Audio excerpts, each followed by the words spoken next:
Bonjour à tous et bienvenue sur Hydrogen Today. On va parler de e-fuels aujourd'hui en compagnie de Benoît Decour, cofondateur et associé donc chez Élise Énergie. Alors les e-fuels, ce sont ces fameux carburants synthétiques. C'est une thématique qui monte aujourd'hui par rapport à l'alimentation du transport maritime et aérien. Oui, effectivement. Donc c'est des carburants qui permettent l'électrification indirecte d'usages qui ne peuvent pas être électrifiés directement par des batteries, par exemple, ou à travers l'hydrogène. Dans le cas d'espèce, on produit de l'hydrogène par électrolyse de l'eau, on capte du carbone et on synthétise les deux pour produire des hydrocarbures de synthèse qui ont les mêmes propriétés que les hydrocarbures fossiles, mais qui, en cycle de vie, permettent de réduire les émissions de gaz à effet de serre d'au moins 70%. Et dans ce domaine-là, justement, Élise Énergie a une carte à jouer.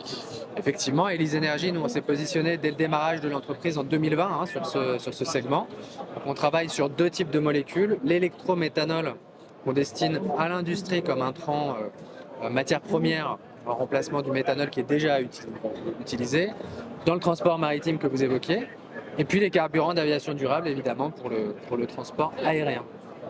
Alors, on va parler de lac dans le sud-ouest, en Nouvelle-Aquitaine, parce que justement, il y a un gros projet sous l'ombrelle, comme on dit, Biotigent. Alors effectivement, à Lac, on a notre projet principal sur les carburants d'aviation durable. C'est un projet de e-biocarburant, e-biokérosène. Donc on a une part qui est issue de la biomasse, on rajoute de l'hydrogène pour augmenter les rendements et on produira à horizon 2028 75 000 tonnes de carburant d'aviation durable. C'est à peu près 1% de la consommation française actuelle. Alors, production donc dans le sud-ouest et un client qui se trouve pas très loin puisque c'est la plateforme aéroportuaire de Bordeaux. Alors, effectivement, on a annoncé un accord avec l'aéroport de Bordeaux pour travailler sur la partie logistique.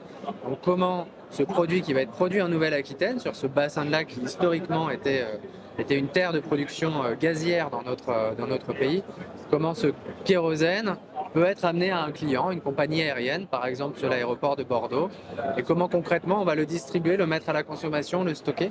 Et donc c'est bien l'enjeu de ce qu'on a annoncé et du travail qu'on va mener conjointement avec Bordeaux qui est extrêmement impliqué sur ces questions de transition de ces opérations.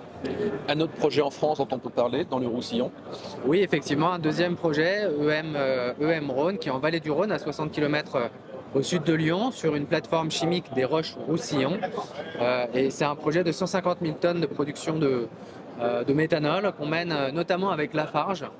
Donc l'idée c'est d'aller capter le CO2 des opérations de Lafarge, du Teil, qui est une usine de ciment blanc qu'on remonterait sur Roussillon et puis ensuite on produit ce e-méthanol. C'est un projet qui a été sélectionné par Innovation Fund il y a quelques mois et sur lequel on est en train de mener une concertation préalable avec nos partenaires pour avancer sur le projet et le mettre lui aussi en service à horizon 2027-2028.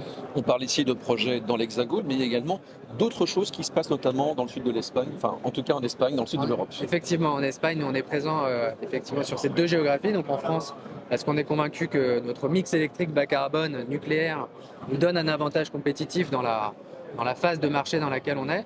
Mais on a aussi souhaité être présent de l'autre côté des Pyrénées, en Espagne, au Portugal. On a une équipe depuis 2020 qui travaille sur ces sujets et des premiers projets qui avancent, notamment des projets d'électrométhanol. C'était Benoît Decour d'Élise Énergie, un pionnier dans le domaine des e-fuels. À très bientôt sur Hydrogen Today. Merci.